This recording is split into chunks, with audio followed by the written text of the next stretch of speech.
Everyone, thank you for joining us for our webinar, The Real Story Behind Back to School. I'd like to introduce myself and today's panelists. I am Kara Murphy, the Marketing Manager at Agile Education Marketing, and will be your moderator for today. I'm joined by Meredith Biesinger, Author and Education Specialist, Liz Atkin-Tremeloff, the Director of Marketing at Agile, and Derek Dahlman, the VP of Sales at Agile. Before we get started, I want to cover a few housekeeping items. To submit your questions, use the question box in the control panel, and I will be keeping track of those as they come in. The question and answers will be covered at the end of the webinar. If you have any audio or visual issues, please use the control center to send in your issue, and I will do my best to assist you. As always, you will receive a recorded version of the webinar in the next few days. There will be a short 4-question survey at the end of today's webinar. And if you have a few minutes before you get back to your busy day, we'd appreciate your feedback as it is extremely valuable and will help us develop more webinars catered to you and what you need. Now, let's talk education, sales, and marketing. During this webinar, you will hear firsthand what it's like for educators the first weeks back, and of course the results of our recent teacher spending survey. We have no doubt that what you hear today will prepare you and your team for success. Meredith, what can you tell us about the first few weeks back for teachers? Okay, well, as I'm sure many of you know, the first few weeks back for teachers and for everybody really, it's just hectic. It's kind of controlled chaos, as I like to put it. We plan and plan and plan for our students and for their needs and to prepare for those first weeks back, our curriculum.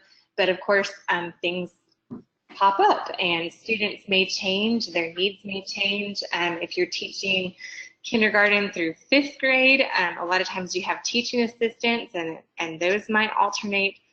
There's all kinds of things that may pop up. And so as a population of vendors and business people in education, one thing I think is just to offer some comfort in those first few weeks of that controlled chaos where you are contributing things maybe to the teacher lounge and just, you know, treats or just reminders that, hey, we're here and yes, we would love to market with you and to sell to you, but we also appreciate what you do and all that you're currently doing.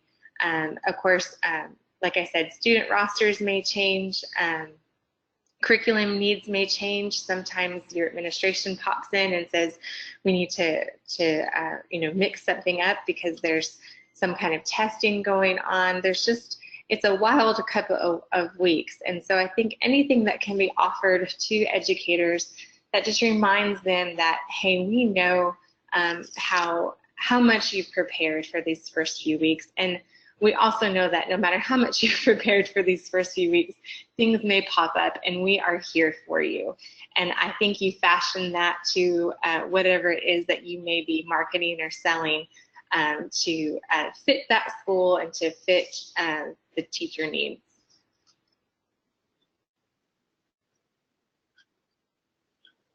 Another thing also that I failed to mention, K through 6th grade, but this can also go up into secondary education. I taught high school for a while, and I definitely still had students with sensory needs. Those do not go away. Multi-sensory learning tools, as you'll see here, those come in all forms and fashions. You can buy them in bulk on Amazon. I have definitely done that several times. If you sell them in your own you know, education sectors, that's great. But we're talking little tiny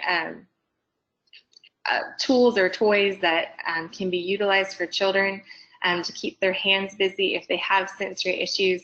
And even if they don't, most of the time small children still need to be doing that to continue exercising their academic muscles, as we say.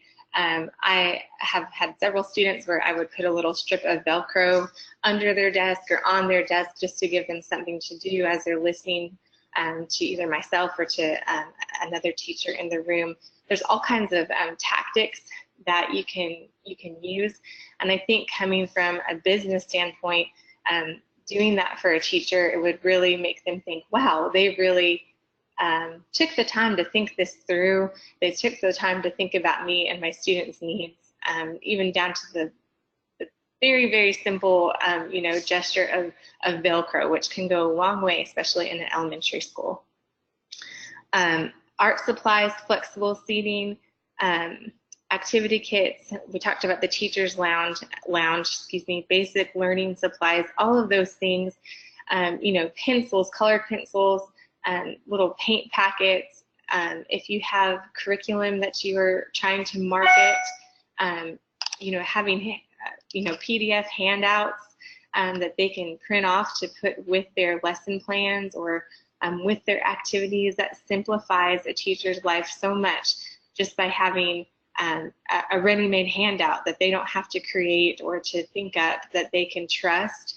And it would help build that relationship of trust with them and with you, to know that they took the time to think this through, to give me this wonderful handout that will utilize the curriculum that I'm trying to teach, and it's relevant, and my students enjoy it. And wow, I think I would like to do some more, build a relationship with them. Or I think I'd like to talk to my principal about, purchasing some more items from them or utilizing them in some way.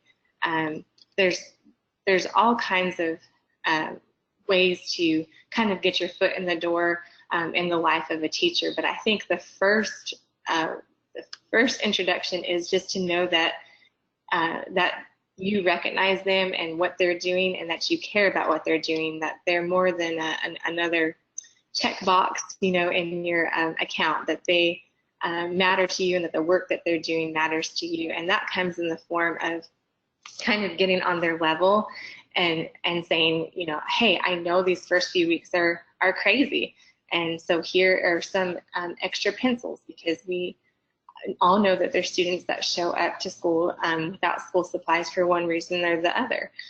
Or here's some handouts to simplify, if you need a supplemental lesson plan really quick, or just anything like that.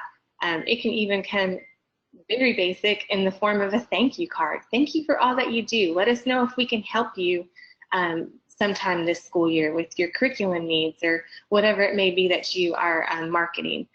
There's definitely lots of ways to connect with the teacher. And then when you connect with the teacher, you connect with the school and the administration, and usually those decisions are made somewhat collectively. So it works well in your favor.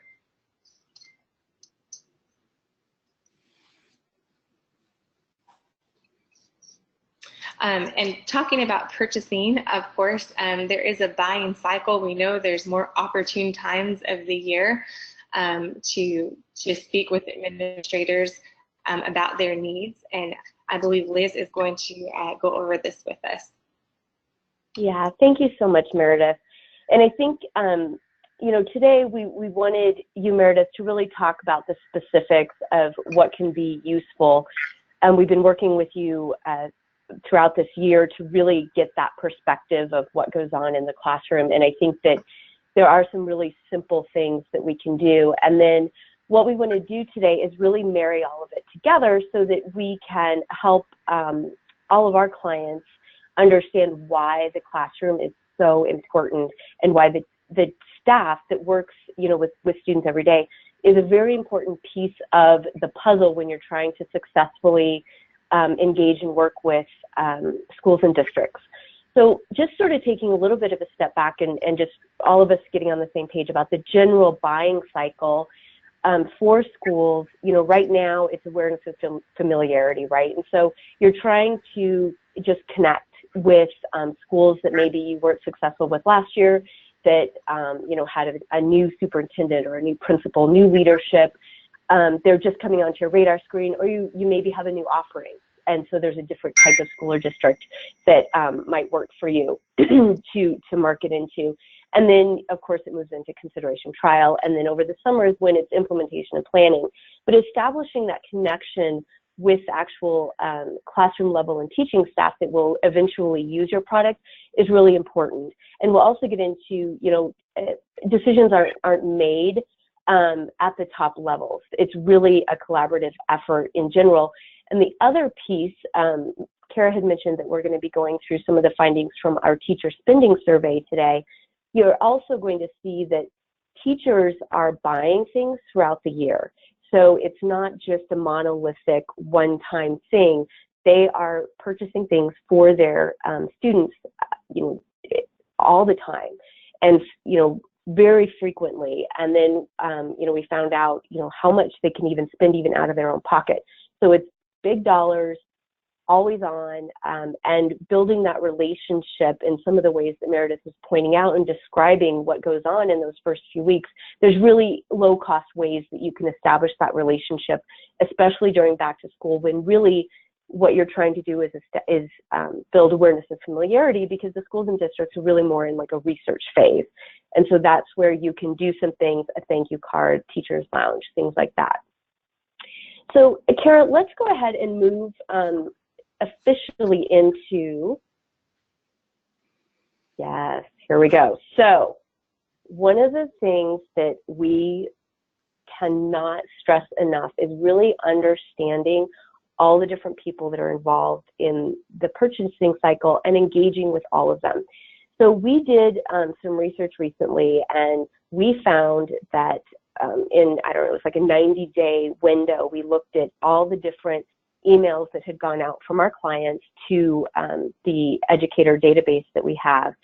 And here you can see that on the left, these are titles that received one message relative to the 5 to 10 on the people on the right. So if you're going only to principals, you are getting into a congested highway of communication. And when you pair that with knowing that teachers are important to the buying process, there's lots of other people at the school level who are involved in that purchasing decision and buying process. Really think about how you are tailoring your messages, and maybe instead of sending 3 messages to 30,000 principals, maybe send 1 message to the principal, and think about maybe a literacy coach might benefit if your product was implemented in a school, or if there's some sort of packaging way that a literacy coach might benefit from it. So think about that, and think about all of the different people who are in there. And here's a really big reason why. If someone's got personal, their personal inbox, maybe they're a coach on the side, and then they have their school inbox, and then you're competing with up to 10 different messages coming in. Get in front of some people who don't have quite as much communication coming to them, and they might be deputized by the principal or the superintendent to actually champion a new supplemental reading program or a new hardware rollout. So don't discount these people. So now, Kara, if we could move into the teacher spending survey and get into some more specific details. Thank you. Yeah, so we've kind of set up the chaos of the first couple weeks, talked about, the buying cycle, and really looking at the individual people who are involved in this. And so let's get into some more details about this classroom level and specifically the teacher staff. And Derek, if you wouldn't mind sort of introducing some of these initial key findings. And, like Kara had mentioned, so I am really going to be presenting this from a marketing perspective, and Derek is going to be talking about it really from a sales perspective and how to interpret these findings and really make them useful for your strategies and efforts. So thank you, Derek. Thank you, Liz. And these are some of these key questions we asked teachers in our teacher spending survey.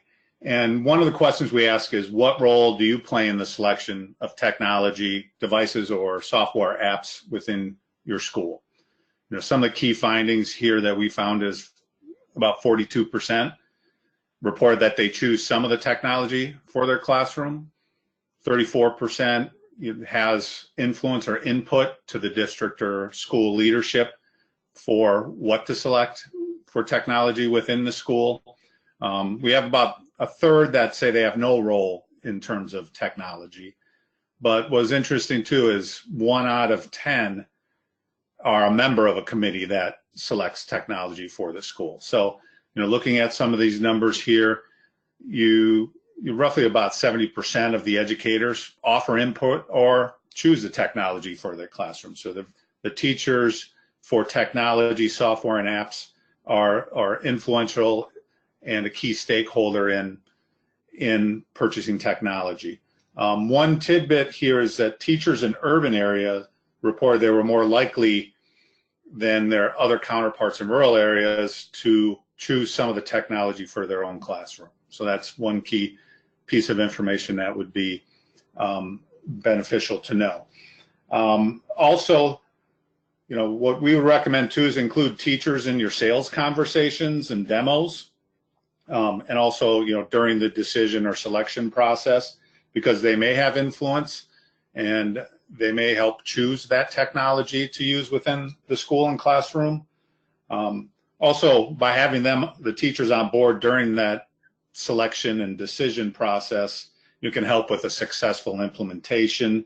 Many times, as we've seen, if it's a top-down decision from the district, there's an increased chance that there's pushback from the teachers during the implementation stage, which can negatively affect the benefit of your product or service. One thing to note too, I would say is, as marketers, people are that you're generating inbound leads and interest, demand gen. From a sales side, I would recommend not to ignore any teacher inbound leads. 1 in 10 may be on the committee that is choosing that technology or even curriculum in that matter. They may be purchasing or choosing that technology for their own classroom, so that's a buying opportunity there. Also, from a sales side, I would look at it from it could be that they're signaling an implied need for a certain product or service at their school or even within their district. So maybe the leadership isn't raising their hand to say, hey, we have a need here and an explicit need. Maybe it's more of an implied need that sales can maybe take that lead, talk with that teacher, and maybe move up to a principal, administrator, or even the district level to see if there's an opportunity there. Also, teachers are a great resource to provide valuable insight into the purchasing process, decision making, etc. So if you're focused on maybe more school implementations, district wide even, don't ignore teachers, because they can have a big impact on your lead generation, also implementation. Yeah. Thank you, Derek. So definitely include teachers in your communication plans. One, because they are less likely to receive a ton of messages, but also because they really are an important part. So that was really about, technology devices and things that have a longer selling cycle. But let's also look at, what goes on, more frequently and throughout the year. So here you can see that in our survey, we really wanted to understand, is it really these, the beginning of the semester, beginning of the school year, is that primarily where purchasing and shopping happens? Or is it more throughout the year, as we kind of suspected? So here you can definitely see that teachers, almost 60% shop weekly or monthly. So they are looking for, they might have, a different mix of students this year compared to last year, and they need different things. So for your purposes, do you have supplemental things? Reading materials are huge. So even if you're an online technology provider, or you have something that's typically a district level implementation, do you have add-on products, or can you package some things that might help teachers differentiate their instruction, especially at the first of the year when they're starting to better understand who are their students, and especially knowing they are making these purchasing decisions definitely throughout the year, quite frequently, and they're spending, what we found is there's generally teachers spend about $250 of their own money, but they can spend thousands of dollars in any given year, And, if there's been a big enrollment shift or some other, something out of their control, they might end up just needing something completely different. So keeping communication with them, making it really easy for them to order from you, if it's, additional licenses or what have you, making sure that they know exactly how to do it, making sure that you are right there in their inbox right when school's starting so that they can take advantage of it as soon as they know that they need something else.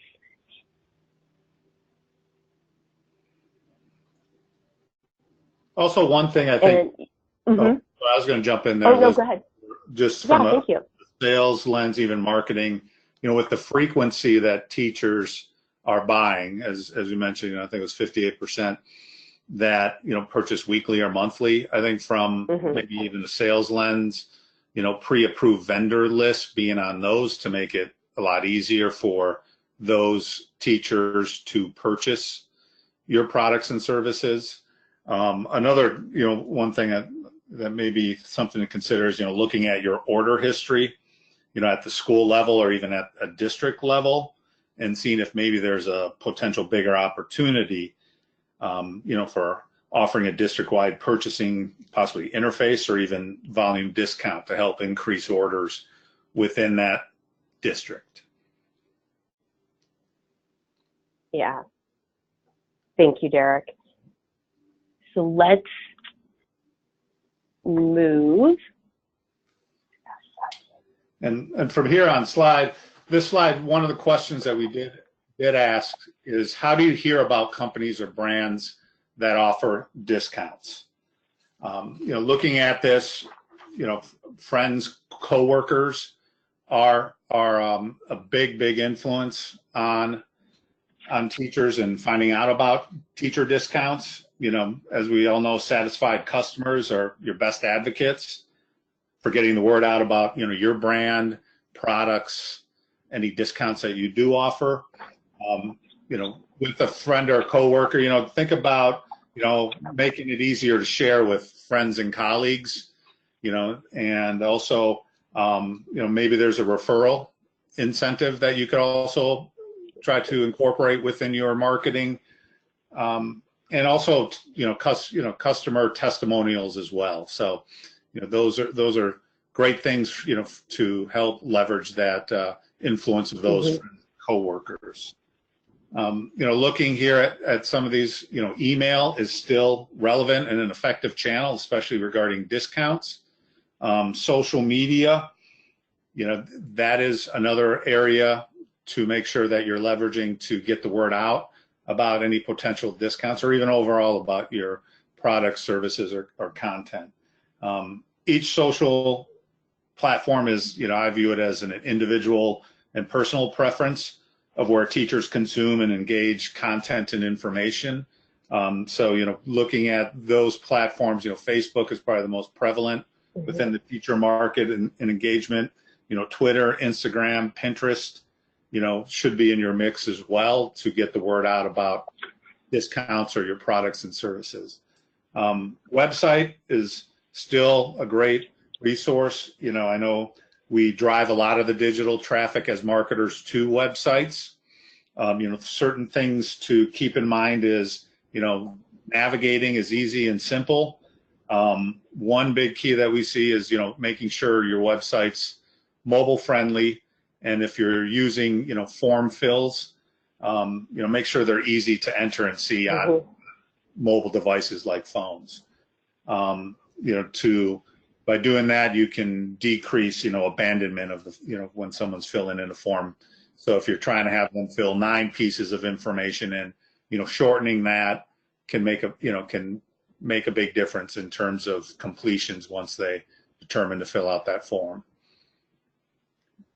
Educator blogs and websites, this is leveraging, other sources that can help increase your brand awareness and consideration. And, other discounts, teachers find out is from their unions as well. Typically, I view this as, seeing, certain B2C type of products where, teacher unions, they'll offer certain discounts off of insurance, maybe financial services, travel, etc. but it may be worth something to explore because we have, just a little bit less than a third leveraging, the teacher union to find out about discounts.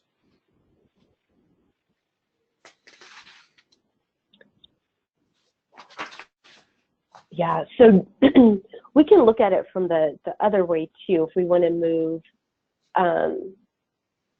to the next slide with some of our other findings.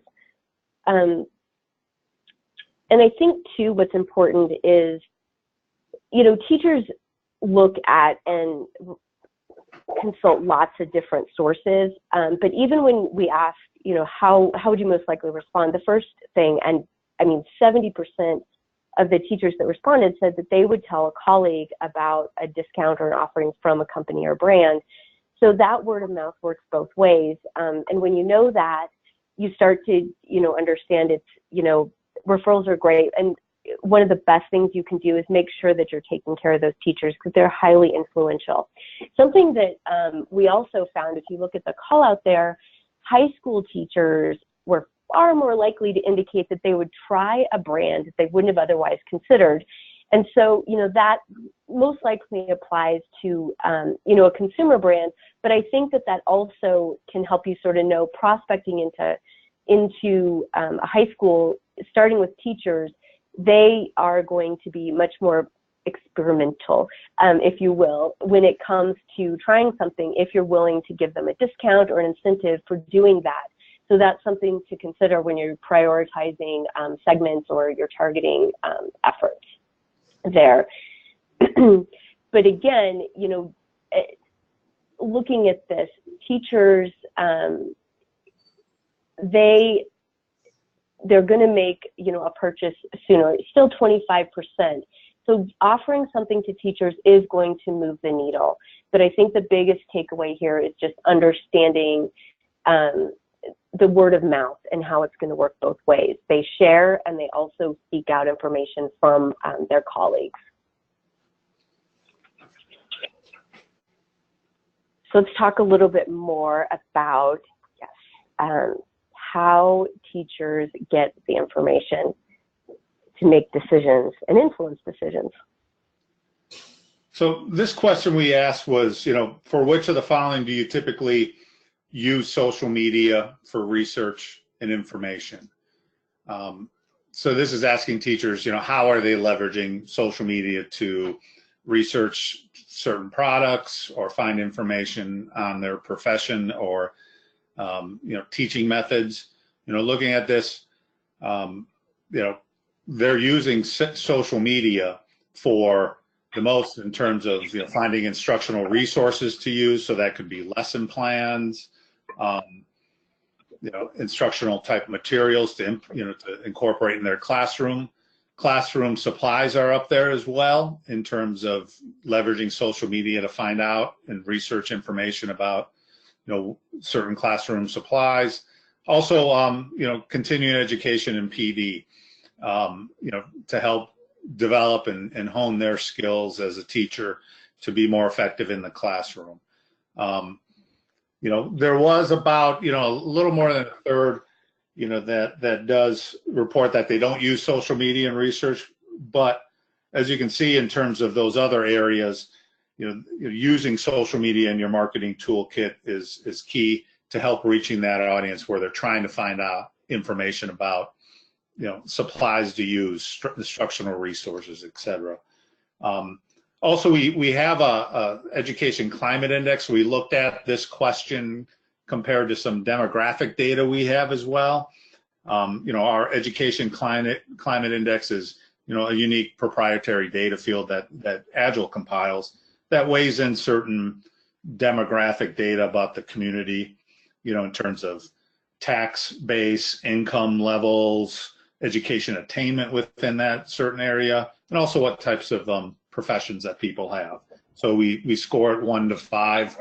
But with this, looking at ECI, teachers in higher education climate index zip codes were more likely than teachers in low ECI zip codes to use social media for research and information on classroom supplies.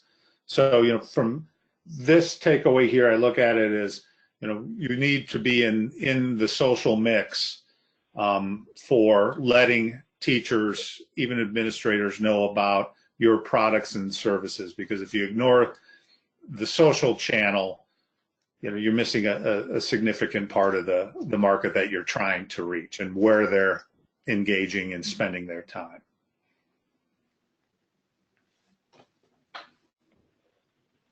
Yeah, thank you, Derek, for pointing that out. And we did look at the overall responses against several of the demographic data points that we have. And we have, Derek is far more literate on all of the different demographic points that are in our database. But we wanted to call out two different segments as well, because we found some things that are very similar. So I'll start with elementary teachers, and then we'll get into urban and high Title I and how they really have some distinct findings when it comes to how they purchase and make decisions and get information. So with elementary teachers, this group, two things, those first two bullet points I think are really important. Not only are they more likely to have a budget that their school is providing to them for their classroom, but they also spend more of their own money. So in terms of just purchasing power, the elementary teacher is a great target because they just have more funds. They also are far more likely to use crowdfunding websites. So this is, and I think, Derek, I'm going to let you handle most of this. So Derek's going to talk a little bit more about the crowdfunding, but just keep in mind that the elementary teachers we found were much more likely to use that. They also shop the most frequently of any of the other groups. And what they're spending their money on are things like classroom supplies, student rewards, and reading materials for students. And I think that, the student reward piece is one area that I think can be leveraged, even if we typically are selling more of a district-wide solution, or perhaps something that's a little bit more ancillary. In the elementary classroom, having those treasure chests and rewards are really important as a tool for the teachers, and students love them. And I think it can be a really inexpensive and highly valuable way to establish a relationship with that teacher. So if you are able to, or have your rep offer up, student rewards for a classroom teacher, now they're able to spend more of their money on reading materials or other classroom supplies. So that's another way that you can take advantage of this, knowing that elementary teachers have a lot of money to spend and they're highly influential. So Derek, do you want to get into this last group that we really found is definitely set apart from the rest of the group? Yeah, definitely. Definitely, Liz. One group that we looked at, so we surveyed teachers, and then what we do is behind the scenes look at certain groups of teachers in certain areas, certain grade levels, certain types of demographics, in terms of the Education Climate Index I mentioned, Title I funding, metro status. So, looking at, the urban and high Title I funding institutions where teachers work, we found, they spend more of their own money on classroom materials and reading materials for their students. Some interesting tidbits, they're least likely to use a discount for entertainment and restaurants. Also, they do prefer the buy one, get one offers out there. Urban teachers are more likely to use a crowdfunding site, similar to elementary teachers, and they use social media research, for classroom supplies and tech devices. The tidbit about crowdfunding sources is a question that we first time asked during this survey this year. We're hearing more and more about it. There's probably about 12% I would say that did report that they use crowdfunding sites to help purchase materials for their classroom and their students. We're going to be monitoring that going forward, but that's on average that they typically use crowdfunding sources. one thing I would say as education marketers and, companies trying to help teachers, provide, materials for their students in classrooms, maybe it's time to start thinking of, crowdfunding as another source of funding to help teachers pay for your products and services. And maybe there's a way that you can help them leverage that type of funding source. I know a lot of us tie products and services to other funding and grants out there to help, your clients and schools, districts to use those funds on your products and services. Think of crowdfunding as another source that you can help your customers purchase your products and services. Another thing that's interesting too is that their high Title I teachers are more likely to hear about discounts from a school, from a store's website, or a teacher union, which we mentioned earlier. Overall, looking at kind of the breakouts here, the things that I recommend, as a client, is to look at not the teacher market and as one group, but as you see by a lot of these stats, they're all different in how they find out about information, where they're purchasing, how often they purchase, how influential they are on more school district purchases.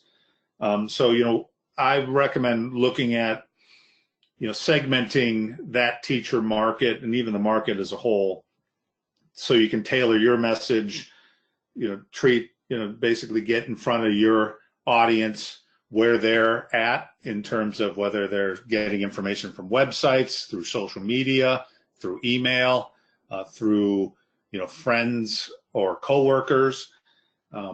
So being where they're at. Some things to consider as well is segmenting groups. New teachers are one way to segment the teacher audience. They typically have a higher lifetime value. They have greater needs for classroom resources and supplies when they're starting their career.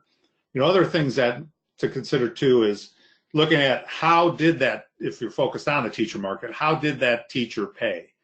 Maybe it's taking that and splitting out and looking at and analyzing those teachers and those types of schools of where they're purchasing more out of pocket from the data that you have in your order history. Maybe you look at some that are the purchasing orders of how to approach those differently and where they spend their time.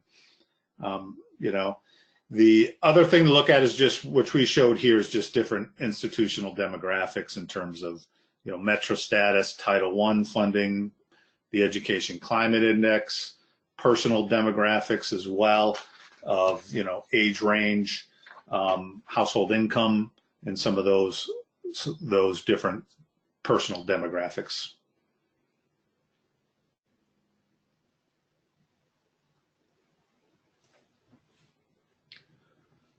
So overall, looking at this, the needs of educators vary and change during back to school. Meredith mentioned, that 2-3 week period is controlled chaos. So being conscious of where the teachers are in the school year, this time of year can be very hectic for educators and administrators. The other thing, some takeaways here, is that not one size fits all. Effective marketing and sales efforts understands the differences between specific audiences and even institutions of purchasing. Also leverage numerous channels. That's one takeaway here, and to let your teachers know about your product, services, and any discounts that you may offer, and make it easier for your customers to tell their friends and colleagues about your organization offerings and products. Frequency, as Liz covered earlier, is vital for classroom materials and purchases. Also, if you offer school and district-wide services, don't ignore teachers in your marketing and sales activities. Also, leverage companies like Agile to provide those additional data points or do some analysis to help differentiate your audiences so you can send relevant messages, have the correct marketing cadence, and also get a bigger and better return on your investments in sales and marketing. So from here, I just want to thank everybody attending for their time and joining us today. And also wanted to thank Meredith, Liz, and Kara as well. And just wanted to pass the baton over to Kara to answer and open up the Q&A portion. Yeah, thank you, everyone. I think obviously most of us have gone through schooling and know that syllabus week is a thing, and it happens every single year. And what Meredith touched on, what Derek kind of said for the sales and marketing, and same with Liz, it all co-aligns and it goes together with all of your strategies and how your teams are building their success around that. We do have lots of questions coming in, so I'm going to read through some of them. And if we don't get to yours, I'll have one of our executives reach out to you guys. Meredith, this first one is for you. Okay. As a former teacher, what action from vendors was the most valued? I think the most valued action from a vendor was kind of what I touched on earlier, was just reaching out and first of all acknowledging what a teacher does, or what I was doing, and then offering how can we help your students, not how can we sell to you or how can we make money off of you, which we all know is the end goal here, but it was also just, it meant a lot to how can we help your students. I've taught in diverse areas of the country, different demographics, and so there's different needs in different areas, and I think recognizing that and saying how can we help you in this particular area and subject and school that you're teaching in, and just kind of opening up that door of communication was huge. And I'll tell you that that solidified a contract with BME with our school, and I no longer teach at that school anymore. I've moved to a different state, but they are still in contract with that particular business. So it was a really smart move to reach out that way. Oh, yeah, and I think even just in our work professions as well, we all like to feel valued. So I think that goes to across all of the boards and definitely shows that what you do matters and people take notice. Liz, based off of the survey results that we have, how could someone change their marketing strategy or add some in to what they currently have for their fall campaigns and use it to their benefit with the information that we know? Yeah, I think there's a couple different things that can be done. One of the things that Derek talked about, but I don't know that we didn't get into like how you actually do it, but I think that really tailoring your message is important.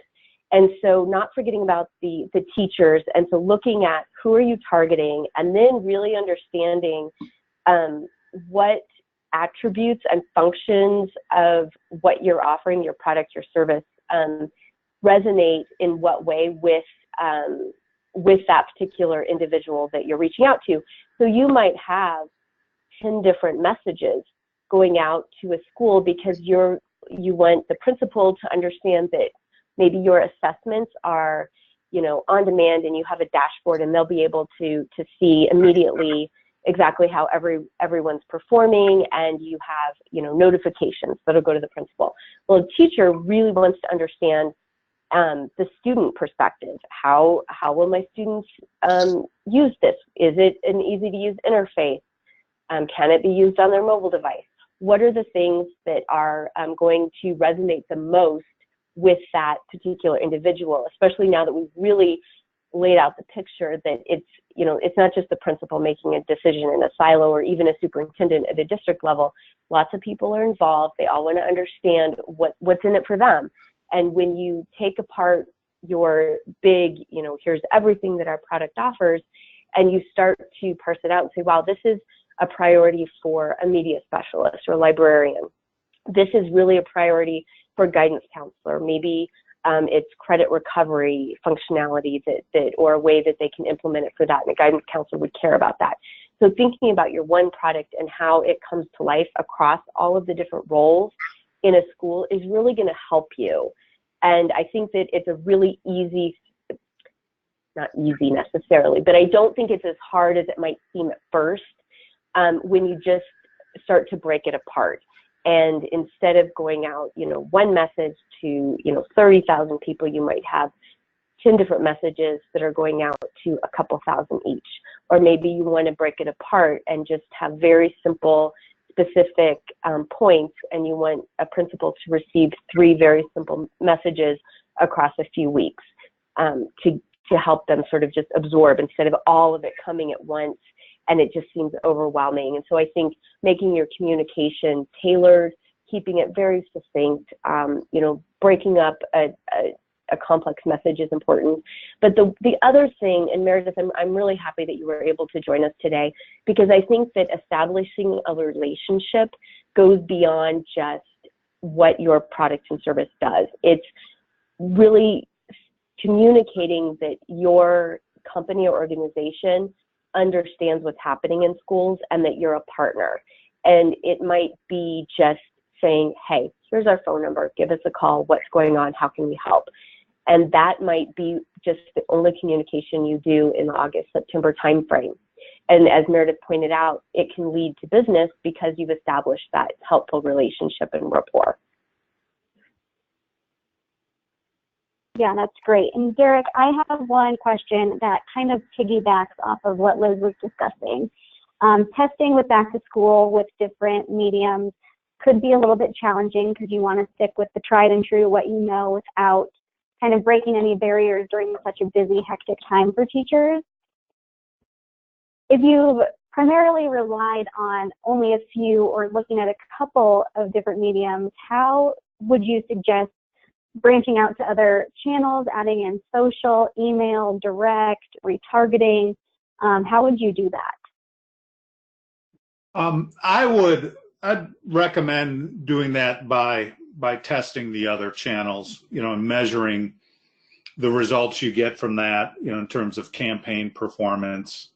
But when you're looking at the testing, you want to have kind of the control group of what you've typically done in the past, and you market to them like you always have. And then you have, the test group as well of, maybe you're changing up the mix and adding social into it, or, ad retargeting.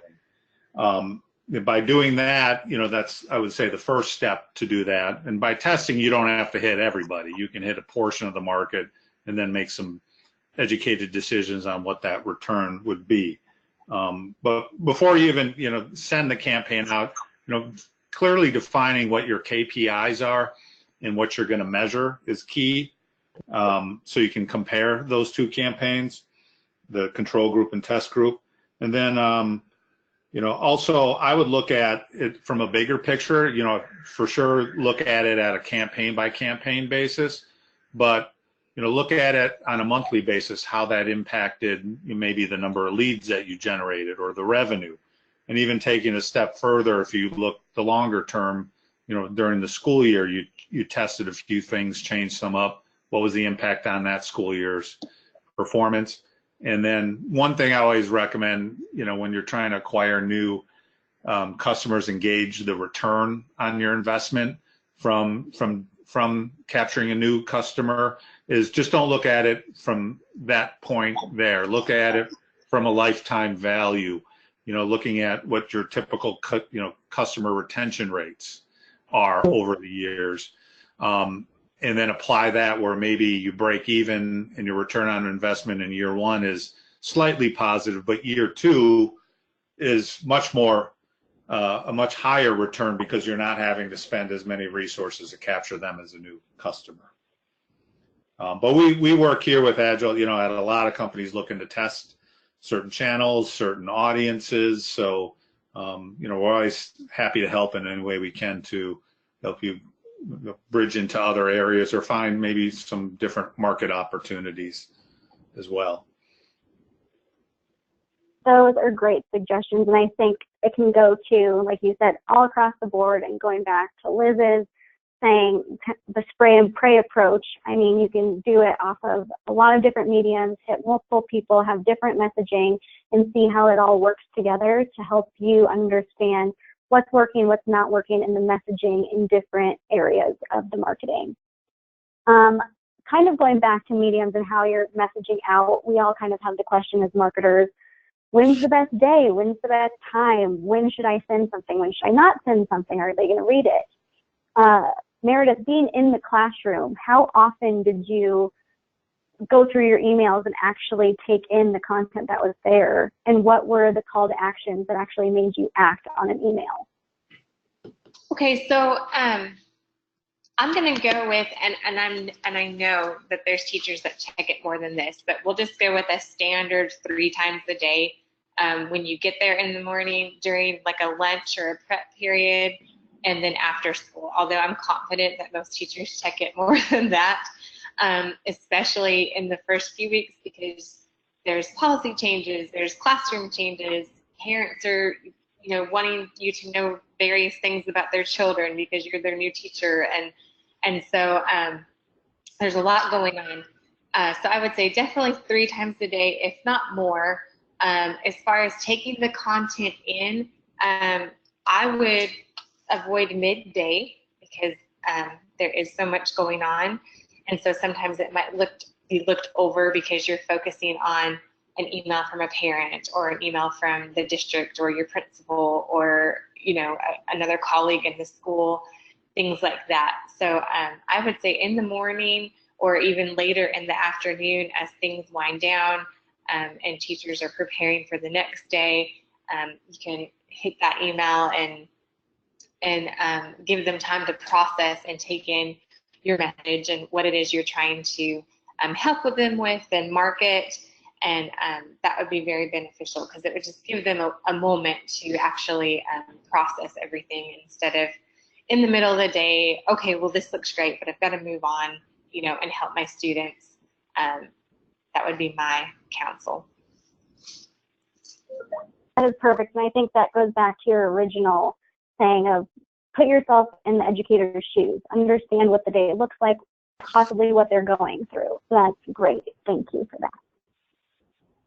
And then our last question that just came in, how would you, and this one's for probably Derek and Liz together, how would you be able to segment your list and understand what medium might work best and how to choose what targeted list you're going to test with?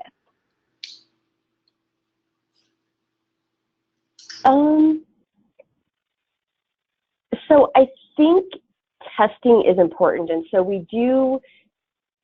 what we're trying to do with the teacher spending survey is start to sort of figure out which groups are different.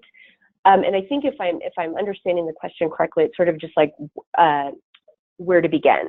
And so I think that one of the things that can be really helpful is to just figure out what are you doing right already. So what do your most valuable, or what are the attributes that most of your current clients have in common, and maybe try to do more, connect with more of them. But I think that understanding, social is important, understanding the inbox, and so testing that is going to be helpful. I think that, ideally you want to go out to as many people as possible, get the results, and then slowly refine is sort of the textbook way that you would approach it. What we've tried to do is sort of point out some things that are different about different groups. So I think that one of the ways that you can prioritize is, your communication channels. You're probably going to want to test all of them, but to make it a little bit more, economically feasible, maybe you can focus on certain demographic groups that you know that you're already successful with. And so what you're going to try to do sort of initially is do even better with what you're doing well.